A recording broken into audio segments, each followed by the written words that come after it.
রব্বি হাবলি মিনাস সালিহিন 100 বার পাঠ করে ফু দিলে কি হয়? আমি আবার বলছি, রব্বি হাবলি মিনাস সালিহিন 100 বার পাঠ করে ফু দিলে কি হয়? খুবই দামি এবং গুরুত্বপূর্ণ আমলটি। আমলটা আপনি শিখে রাখুন, আপনার কাজে লাগবে। আমলটি কখন কিভাবে করবেন, কোন নিয়মে করবেন, আমলটি করে কিভাবে আপনি উপকৃত হবেন আমি বলে দিচ্ছি।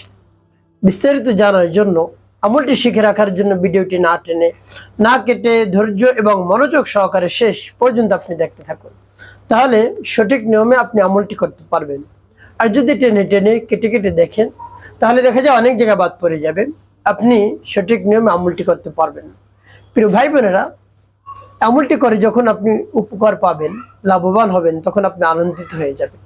প্রিয় ভাই বোনেরা, তাই আমলটি করতে টাকা পয়সা খরচ করতে হবে না, অল্প কিছু সময় ব্যয় করে আপনি যদি আমলটি করতে পারেন, আপনি আনন্দিত হয়ে যাবেন ইনশাল্লাহ। তাহলে শুরুতে আমি বলবো কিভাবে আমল করবেন, তারপরে বলবো আমল করে কিভাবে উপকৃত হবেন।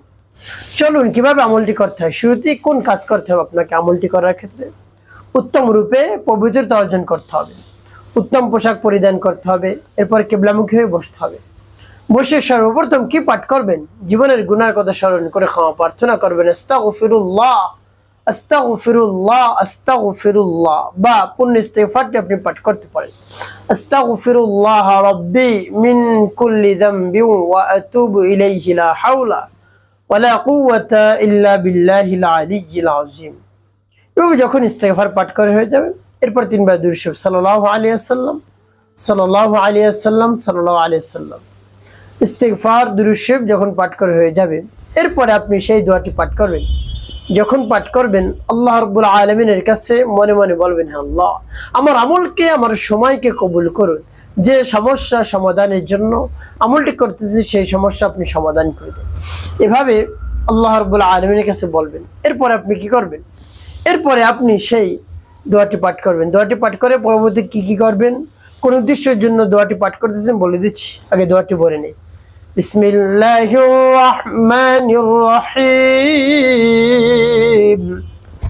রব্বি হাবলি মিনাস সালিহিন। রব্বি হাবলি মিনাস সালিহিন। রব্বি হাবলি মিনাস সালিহিন। যখন পাঠ করে হয়ে যাবে, একটু বুঝে তারপর আপনি আবারও পাঠ করবেন। বিসমিল্লাহির রাহমানির রহিম। রব্বি হাবলি মিনাস সালিহিন। রব্বি হাবলি মিনাস সালিহিন। রব্বি হাবলি মিনাস সালিহিন। পাঠ করা, তারপর আপনি মনে দরদ নিয়ে আবার পাঠ করবেন। বিসমিল্লাহির রাহমানির রহিম। রব্বি হাবলি মিনাস সালিহিন। রব্বি হাবলি মিনাস সালিহিন। রব্বি হাবলি মিনাস সালিহিন। পাঠ করার সেবা কতবার? গুনে গুনে 100 বার আপনি পাঠ করবেন।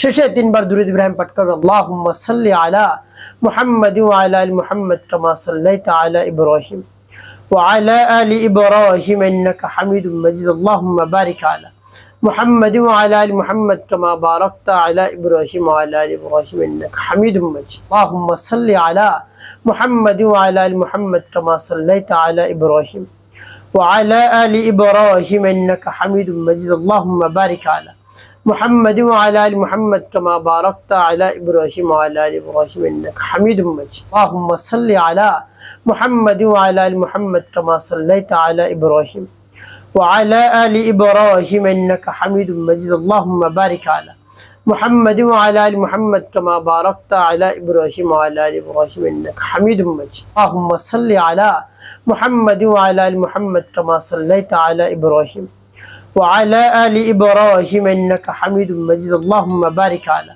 محمد وعلى آل محمد كما باركت على إبراهيم وعلى آل إبراهيم إنك حميد مجيد. এভাবে যখন দুরূদ ইব্রাহিম পাঠ করে হয়ে যাবে, দুটি ফু দিবেন। প্রিয় ভাই বোন, আপনার আমলটি করার শেষ কোন উদ্দেশ্যের জন্য আপনি আমলটি করলেন? দেখা যায় আপনি অনেক দিন হয়ে গেছে বিবাহ শাদী করেছেন, দীর্ঘ বছর হয়ে গিয়েছে, 5 বছর, 10 বছর, 15 বছর, 20 বছর সন্তান হয় না। আপনি পেরেশানির মধ্যে পড়ে গেছেন, কি করবে? যেহেতু অর্থ সম্পদ কে দেখাশোনা করবে, কোনো লোক খুঁজে পাচ্ছেন না, আপনার বংশে বাতি দেওয়ার কোনো লোক নেই। এভাবে যদি হয় তাহলে দুশ্চিন্তায় স্বাভাবিক পড়তেই তাহলে স্বাভাবিক দুশ্চিন্তায় পড়ে যায়। তাই আপনি দুশ্চিন্তায় পড়ে গিয়েছেন, আর দুশ্চিন্তা করতে হবে না। আমলটি করুন, দোয়াটি পাঠ করুন, রব্বুল আলামিন আপনাকে নেক সন্তান দান করবেন, আপনার কোল জুড়ে ফুটফুটে সন্তান দান করবেন। আপনার যদি ছেলে সন্তান দরকার হয়, রব্বুল কারিমের কাছে বলবেন, আল্লাহ আমাকে ছেলে সন্তান দান করুন। যদি কন্যা সন্তানের দরকার হয়, বলবেন, আল্লাহ কন্যা সন্তানের ব্যবস্থা আপনি করে দিন। আপনার কাছে তো কোনো কিছুই কম নেই, সকল খাজানা আপনার কাছে, আপনি আমাকে দান করুন। আমি অস্থির হয়ে পড়ছি, পেরেশানির মধ্যে পড়ে গেছি। এভাবে আল্লাহ রাব্বুল আলামিনের কাছে একেবারে পরিপূর্ণ বিশ্বাস নিয়ে, আস্থা নিয়ে বলবেন, দেখবেন কাজ হয়ে যাবে। একটি কাজ আপনাকে করতে হবে, মানুষের খেদমতে কল্যাণে কাজ করবেন, নামাজ আদায় করবেন 5 ওয়াক্ত, মিথ্যা কথা বলবেন না, তাহলে আপনার জীবন সুখময় হবে, শান্তিপূর্ণ হবে।